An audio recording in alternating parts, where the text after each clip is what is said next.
So how does it feel to be a patient in one of the most advanced ICUs in the world? Would you do me a favor and tell the suits about visiting hours? I'll never get better with them assaulting me day and night with their questions. Must be part of the top brass's inquiry. More like an interrogation. According to them, I'm a traitor and an accomplice to the boss's defection.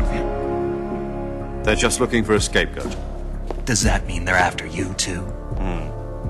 Let's just say neither one of us is going to be made a national hero out of this. Does this mean Fox is going to die? No. This fox is still one step ahead of the hounds. The reason I came to see you today, Jack, it's time for Fox to clear its name. What are you talking about? The situation has changed. We've still got a chance to come out of this one alive. Yeah, what kind of chance? Don't get too excited. Here, have a cigar. It's Cuban.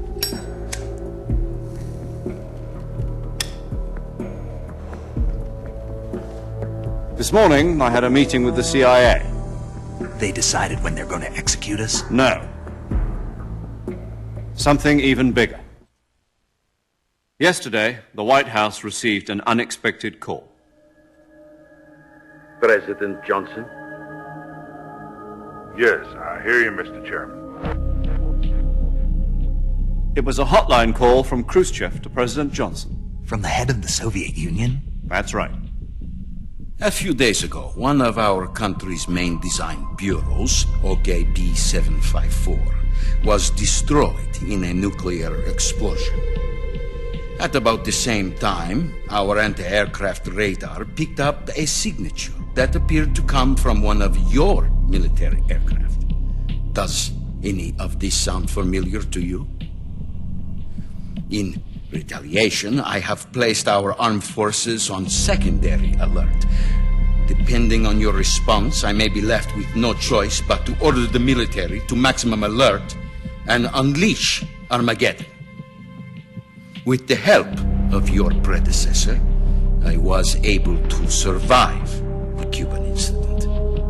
But my power is not as great as it once was.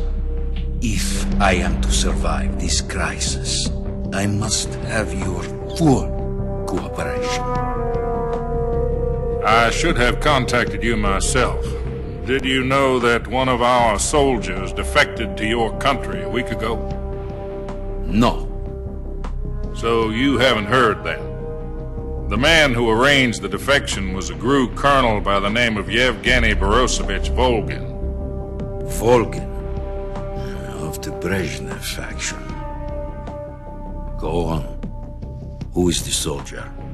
Her name is the Boss. She's a living legend. During World War II, she was the one who led us to victory in that war. In Russia, you know her as Voyevoda. You mean the boss? The mother of your special forces? Yes, that's the one. And she took 2 miniature nuclear shells along with her. The boss took 2 miniature nuclear shells. I'm afraid so. I believe they were a gift for her new hosts. The Davy Crockett Atomic Battle Group delivery system was completed 2 years ago. Serious problems were found with the launcher's range and precision. Although they were mass-produced, they've never been deployed in battle. But Sokolov's research facility was completely wiped out. The whole area is polluted. I can only offer you my deepest condolences over this terrible tragedy. So, the boss, with Colonel Volgin's help, stole 2 experimental nuclear shells and took them with her as gift when she defected. Then, shortly thereafter, Sokolov's design lab, a top-secret military research facility, was destroyed by one of these weapons. Am I right so far? Yes, that's correct. And the American government denies any involvement in the affair. Is that right as well? That's correct. We were not involved in any way. Then what was a U.S. military aircraft doing on our radar screen? It was clearly in violation of our airspace. And yet you say it was not acting under your orders. That's correct. You expect me to believe that this was all the work of a single soldier? I don't know what else to tell you. The army insists that this is all a ploy on your part. I've said it once and I'll say it again. Our government had nothing to do with it. And I would like dearly to believe you. However, I'm afraid my power over the military has weakened since the Cuban incident. I will need some kind of proof that this was not the action of the American government. You have 1 week. You must catch the boss yourselves and recover the remaining nuclear device. Then, you must find some way to prove your innocence.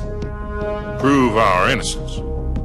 Yes, preferably something painful. Prove to me that this is not merely another one of your tricks.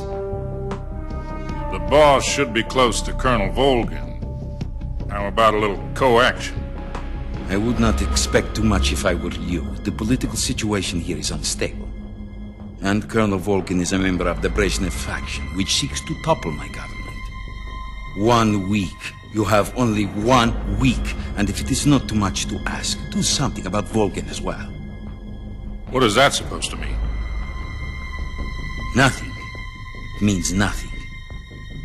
Call it a modest gentleman's agreement to ensure our continued relationship. What if we can't prove our innocence? Then I will be unable to restrain the military. I will be ousted, and they will seek their revenge. A nuclear attack on the United States? I leave the disposal of this situation entirely to your discretion, Mr. President. Disposal. If you fail, it will mean the beginning of a new world war. To put it simply, in order to avoid a full-scale nuclear conflict, we have to prove that America was not involved in that explosion. And eliminating the boss ourselves will prove America's innocence? Right. The higher-ups have decided that you're the only one capable of pulling this off. You were her last apprentice. Screw this one up, and we'll both be 6 feet under. There's no choice.